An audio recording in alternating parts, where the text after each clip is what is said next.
యుద్ధం యుద్ధం యుద్ధం, ఎటు చూసినా యుద్ధం యుద్ధం యుద్ధం యుద్ధం.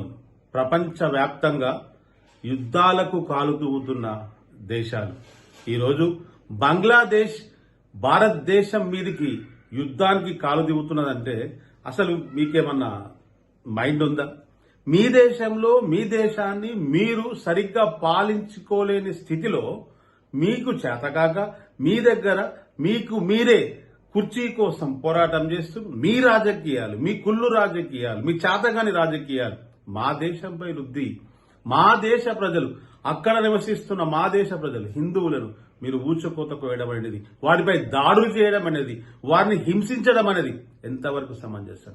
అంటే ఈరోజు ఆ దేశ ప్రధాని అంటే ఆపద్ధర్మ ప్రధాని ఆయన, ఇప్పుడు ఎన్నుకోబడ్డ ప్రధానమంత్రి కాదైనా, కానీ ఆయన ఏమంటున్నాడు?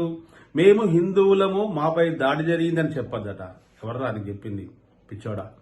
హిందువు అని చెప్పకపోతే ఏమని చెప్పుకుంటారు? ఆయన హిందువే కదా, ఆ హిందువు పైన కదా దాడి జరిగింది, ఇది నిజమే కదా. ప్రపంచ దేశాలన్నీ కూడా గుర్తిస్తే నువ్వేమంటున్నావు? బంగ్లాదేశ్ సిటిజన్ పైన దాడి జరిగింది, బంగ్లాదేశ్ పౌరునిపై దాడి జరిగింది అని చెప్పమంటున్నావు. ఇక మన తలకాయ ఉందా? నీ బంగ్లాదేశ్ పౌరుడే కావచ్చు, కానీ ఆయన హిందువే కదా. ఆ హిందువులపై దాడి జరిగితే నీకు వారిని కాపాడాలి, వారిని ప్రొటెక్షన్ చేయాలన్న బాధ్యత నీకు లేదా? దానికి తోడు ఇంకా అల్లర్లకు ఆజ్యం పోస్తూ భారతదేశం పైకే యుద్ధానికి కాలు దువ్వుతాం, భారతదేశం వాళ్ళు రెచ్చగొట్టొద్దు, భారతదేశ ప్రధాని ఏం మాట్లాడొద్దు, భారతదేశ ప్రజలేం మాట్లాడొద్దు, భారతదేశంలో నాయకులేం మాట్లాడొద్దు అని మీ ఉద్దేశమా? ఎంతవరకు? ఎవరైనా సరే, ఎక్కడైనా సరే, ఏ దేశంలోనైనా సరే, తన దేశ పౌరుడు గాని లేదంటే తన జాతి పౌరుడు గాని ఇండియాకు సంబంధించిన ఇండియన్ పై లేదా హిందువుపై ఇక్కడ దాడి జరిగితే ఏ దేశ నాయకులైనా ఊరుకుంటారా? కామ్గా ఉంటారా? ఉండగలరా?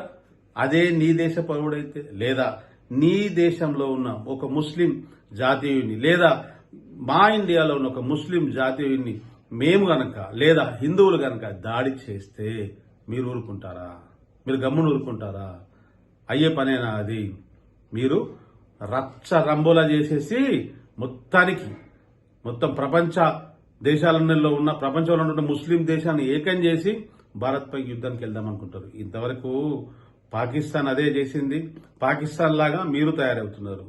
మీకు ఏమైనా బుద్ధి ఉంటే, జ్ఞానం ఉంటే, మీకంటూ ఒక ఆలోచన విధానం ఉంటే ఈ దేశంలో జరుగుతున్న అల్లర్లను నువ్వు ఎలా వాటిని సమసిపోయేలా చేసుకోవాలి, ఎలా నీ చేతికి తెచ్చుకొని వాటిని కంట్రోల్ చేసి నీ దేశాన్ని నువ్వు పాలించుకోవాలి అని ఆలోచించాలి. కానీ బంగ్లాదేశ్ ప్రధానమంత్రికి జాగ్రత్త, యుద్ధానికి కనుక మీరు యుద్ధానికి కనుక దిగితే, భారతదేశంతో యుద్ధానికి కనుక దిగితే మీకు పుట్టగతులు ఉండవు, మీ అడ్రస్ మిగలదు, మీ అడ్రస్ గల్లంత అవుద్ది. మీరు ఇంకేవో పక్కనున్న పొరుగున్న ఇంకేవో దేశాలను సపోర్ట్ గా తీసుకొని వాళ్ళు మాకు మద్దతు తెలుపుతున్నారు కదా, మరి మేము కాలు దువ్వుతాం అని మీరు అనుకుంటున్నారు. కానీ మీ కాళ్ళీలకు కొడతారు.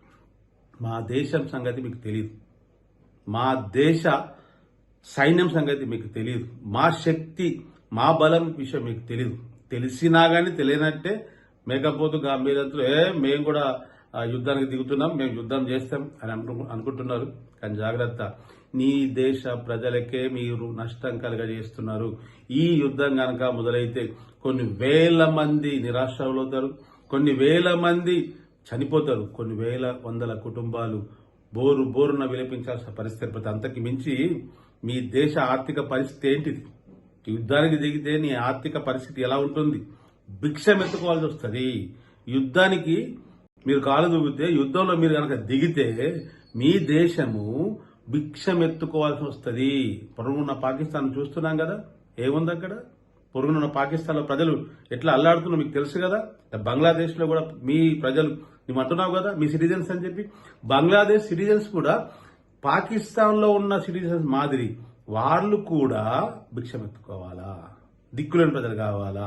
మీ దేశంలో ఉన్న అమాయక ప్రజలు, అమాయక ముస్లిమ్స్, మీ పౌరులు అమాయకులు, పాపం వాళ్ళ పరిస్థితి ఆలోచించు. వారు భిక్షం ఎత్తుకోవాల్సిన పరిస్థితి ఏర్పడుతుంది.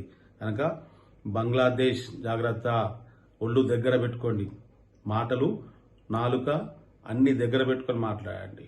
ఒక భారతదేశ పౌరునిగా నేను కూడా మీకు హెచ్చరిక జారీ చేస్తున్నాను. జాగ్రత్త, జాగ్రత్త, జాగ్రత్త. యుద్ధం అనే మాట విడిచిపెట్టు. ఇదే సమయంలో భారతదేశంలో ప్రతి పౌరునికి నా యొక్క విజ్ఞప్తి, మీరు సంయమనంతో ఉండండి. పొరుగున్న బంగ్లాదేశ్ రెచ్చగొట్టగానే మనం రెచ్చిపోవద్దు. ఎందుకనంటే యుద్ధం అనేది ఇరు దేశాలకి నష్టం కలుగజేస్తుంది. అది ఇండైరెక్ట్ గా ప్రజల మీదనే భారం మోపబడుతుంది. కనుక మీరు ఆవేశాలకు పోకుండా ఒక భారతదేశ పౌరునిగా మనం ఎంత సహనంతో ఉంటే అంత మంచిది మనకు. ఆ సహనాన్ని పాటిద్దాం. వాళ్ళ సంగతి వాళ్ళు నిజంగా యుద్ధంలోకి దిగినప్పుడు వాళ్ళ సంగతి మనం చూసుకుందాం. కానీ అంతవరకు ఏ అల్లర్లకు ఏ గలాటకు పాల్పడకుండా మనం మన విజ్ఞతను చాటుకుందాం. మనమందరం ఐక్యంగా ఉందాం. పాకిస్తాన్ కాదు, బంగ్లాదేశ్ కాదు, వారికి సపోర్ట్ చేస్తున్న ఏ దేశమైనా ఎవ్వరు ఏమీ మనల్ని చేయలేరు. కాబట్టి మనం ధైర్యంగా ఉందాం. మన భారతీయులను కాపాడుకుందాం. మన నాయకులకు మనం మద్దతు తెలుపుదాం. వెన్నుదన్నుగా నిలబడదాం. మన దేశాన్ని మనం కాపాడుకుందాం. Thank you.